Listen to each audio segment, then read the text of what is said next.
Thank you very much, Mr. President. Please, a round of applause for the President of the United States of America. Thank you.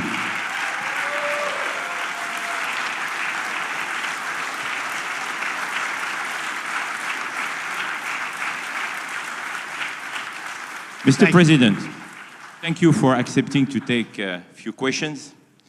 20 years ago, I don't know if you will remember, we were under the same roof in Orlando and you were delivering an amazing speech in front of 3,000 sales reps, giving them the best advice to be successful. So what is the best piece of advice that you have ever received? Well, I think it was watching my father. You know, my father was a very hard worker, and he just worked hard. And he was very smart. He had good genetics. His brother was the longest-serving professor in the history of MIT, Dr. John Trump. And my father was every bit as smart, but my father had to work. He was older, and he put his brother through school. In fact, he once said, boy, I put him through so much school. He had 3 different degrees, and they asked him to stay on at MIT, but my father was the same ilk. And I noticed that my father was a happy man. And what he did is he worked. He just worked all the time. He worked. And he loved it. And really, I think the best piece of advice I got from that is you have to love what you do. And if you love what you do, you're going to have a happy life. If you don't, I mean, I see so many people, they're in businesses that they don't want to be in. They're in businesses that, you know, they're bored in or they're not good at. They don't have a natural ability at it. There is such a thing as natural ability, whether it's sports or acting or anything else. I mean, some people have an ability for something. Try and find that ability. But you have to love what you do. If you love what you do, you're going to be, at least you have a good chance of being successful. Mr. President, it's almost time for an early dinner. So if you are throwing a dinner party and you can invite 3 fascinating guests, living or dead, who would you bring? Well, they're all sitting right in the front row.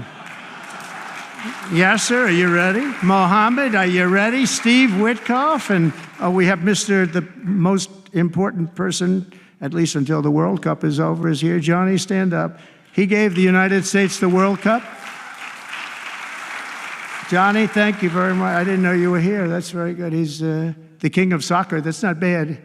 And you've done a fantastic job. You know, but it's very interesting. When I was president, I got the World Cup, and I got all of the, you know, we have this 250 anniversary, so that fell in this administration. That's a big deal, 250 years. But we have all of these things happening, and I also got the Olympics. And I was called by the mayor of Los Angeles, sir, would you call up the Olympic Committee, because it was at that time President Obama will not take their phone call, and we're going to get the Olympics in Los Angeles. And by the way, they've recommitted to Los Angeles at a level that, you know, I was very worried about that. And the opposite, you know, somebody could have said, well, we're going to do it someplace else, until they have actually recommitted. They're going to make it bigger and better than ever. So I want to let you know that. But I had the Olympics. So I got the Olympics, I got the World Cup, and I said, and the 250, but that one I didn't get. But it was there. It was in this term. And I ran an election, and we did fantastic in 2016. We did much better.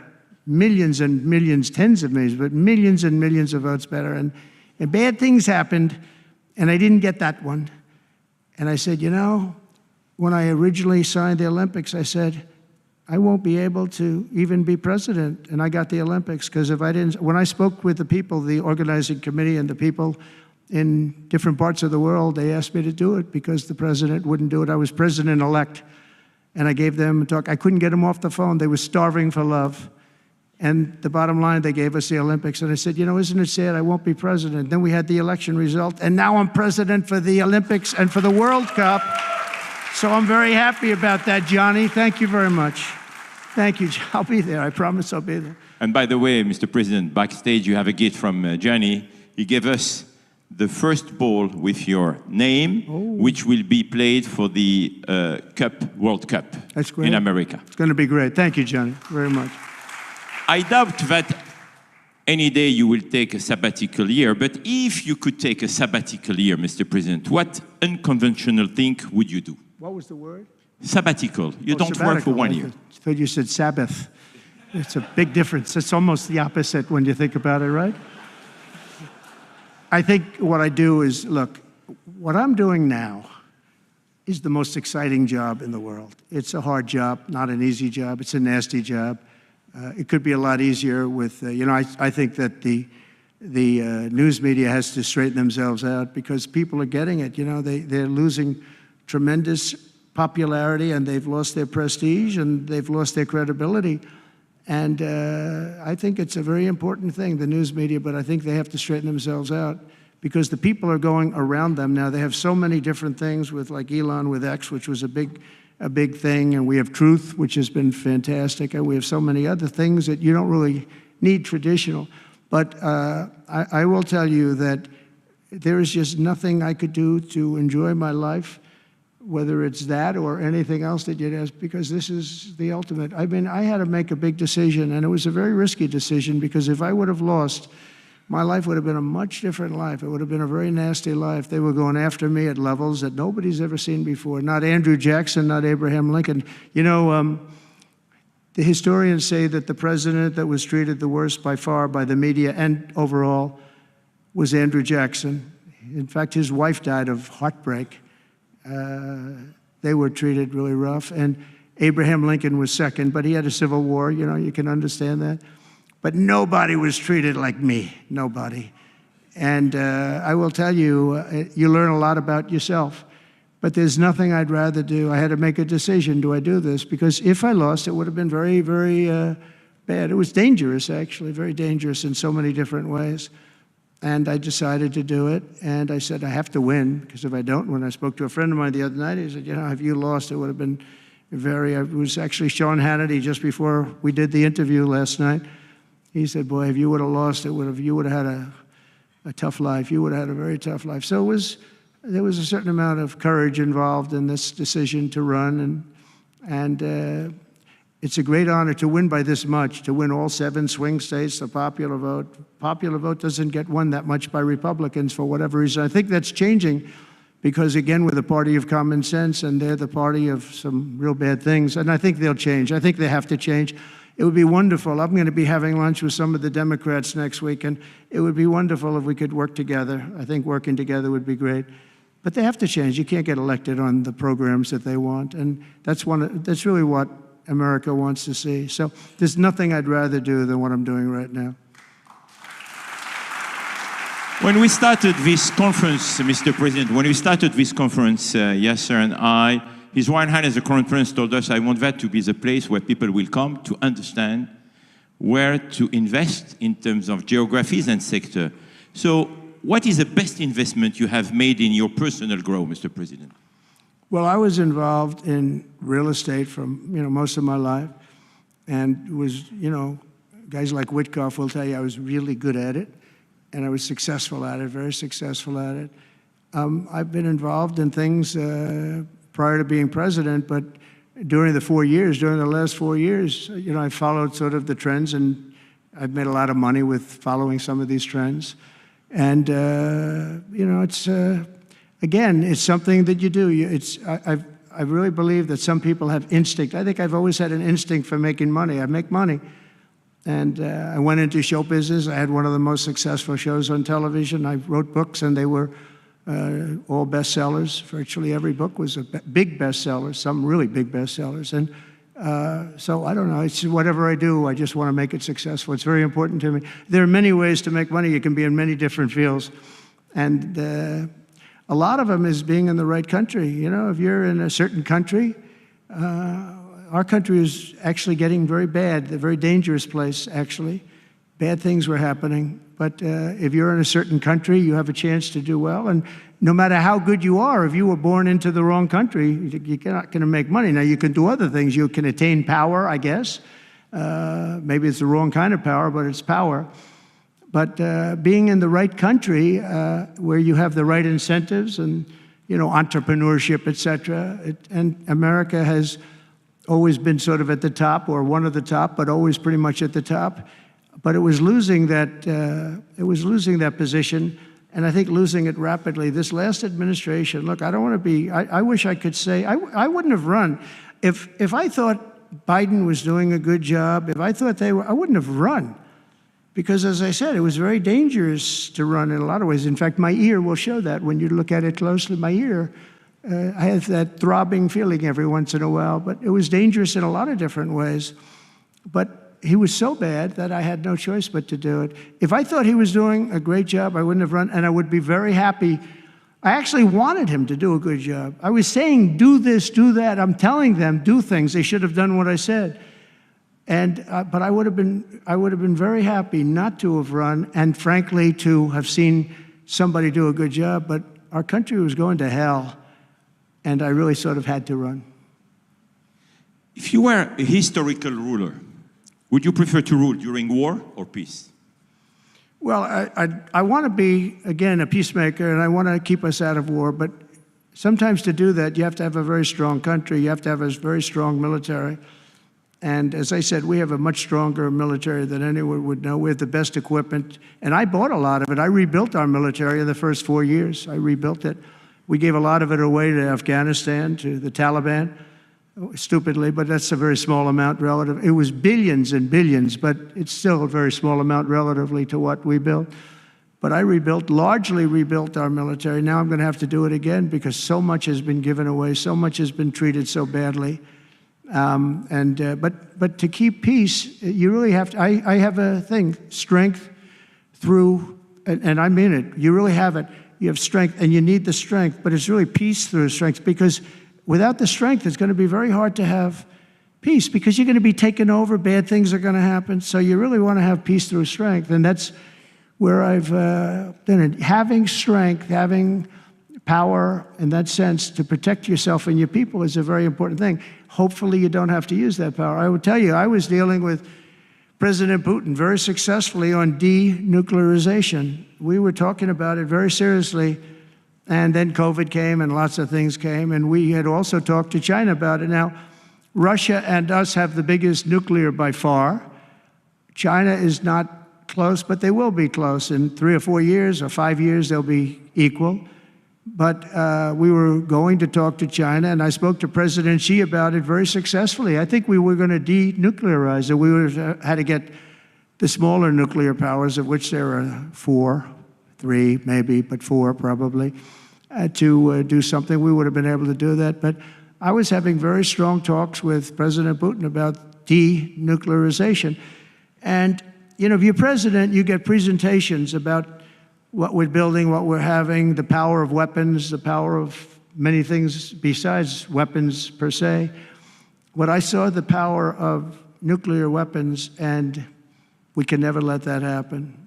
If that happens, the ball game will be, the world will be destroyed. The power is so enormous. You look at Hiroshima, you look at Nagasaki, multiply that times 500 times, and the world would be destroyed. So you want somebody as your president, or you want somebody as your leader that understands that. We just can't let that happen. We can't let other countries get nuclear weapons. Not only Iran. Iran is a good example, and maybe the one that people think about, but we can't let that happen. The power of weaponry today is so enormous that the world would disintegrate, so we can't let it happen.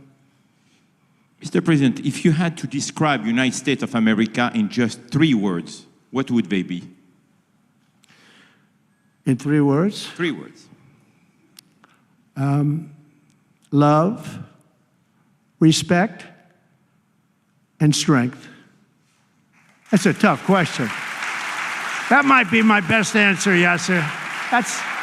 That reminds me of high school, that one, but that may have been the toughest question, actually. Do you think Joe Biden could have done that? I don't think so. I don't think so. We're almost at the end, Mr. President, but talking about United States of America, what is one cultural habit in the US business that the rest of the world could learn from?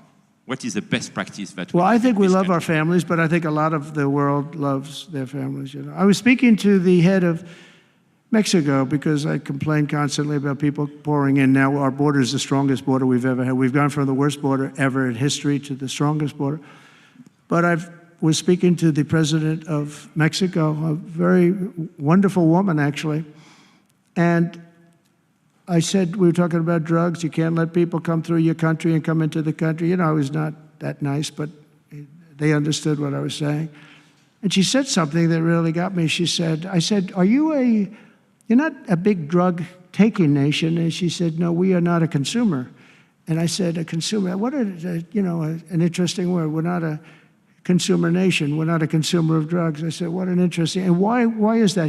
She said, well, we have very strong family values. I said, but we do too. We do too. We have very strong, our families are devastated by what's happening with fentanyl, and China will not be doing, we're going to make a deal with China. They were not letting that happen anymore. And I had a deal, by the way, before I left. I had a deal with President Xi where they were going to give the maximum penalty to anybody making fentanyl and sending it into the United States. And their maximum penalty is the death penalty, and it would have stopped. But when the election turned out to be a rigged election, but that's okay. When an election turned out to be, it was an election that shouldn't have happened. All the things that happened. I'll give you an example. We wouldn't have had October 7th, Israel attack. We wouldn't have had Ukraine and Russia fighting. We wouldn't have had inflation. We wouldn't have had all of these things that, happened. But in speaking with her, she said about family values, I said, well, you're not really saying anything there because we have great families too. We have great family values. She said, plus we advertise a lot. I said, ooh, you mean you advertise about how bad drugs are? Yes, we do. We spend a lot of money on advertising. And I said, unbelievable. That was such a great conversation because we're going to spend hundreds of millions of dollars advertising how bad drugs are so that kids don't use them, that they chew up your brain, they destroy your teeth, your skin, your everything. And I thanked her for that. I make so many calls and I never learn anything from anybody. I know everything and I never learn anything from anybody. And I spoke to this woman. As soon as she said it, she didn't have to say exactly what. I said, exactly, what a great idea. And I think we're going to have, and I saw pieces of it, we're going to go in with $100 million and then another $100 million initially. But I saw some of the ads and they are really violent. I said, you have to make them strong. Your skin practically comes off after a period of time. You lose your hearing. You lose your teeth. It is terrible.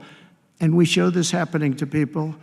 And I think we're going to, we did very well we had blue ribbon committees headed up by the First Lady of the United States and a lot of other people that, they have no idea the viciousness of these cartels and these people. And they're smarts. They're very smart, tough people. Making a fortune, by the way, an absolute fortune. But we got it down 18%, which was a record. But 18% is not great when you think about it. I think we could get it down 50 or 55 or maybe even 60% with advertising. So she really gave me something. I was going to call her and tell her that she did, but now I don't have to call her because she's going to be seeing this right now. So to the President of Mexico, thank you very much. I appreciate it. But we're going to do a great advertising campaign saying how bad it is, how drugs are so bad for you. My last question, Mr. President. You have mentioned briefly in your speech about the legacy. What would you like your legacy to be, if you can tell us more about it? That I came into a country that was great, but is in trouble. And I made America great again, and I got it out of trouble, and people respect America now, and we were a country of peace, and we brought peace to the rest of the world. Thank you. Thank you very much, Mr. President. Thank you very much, everybody. Thank you.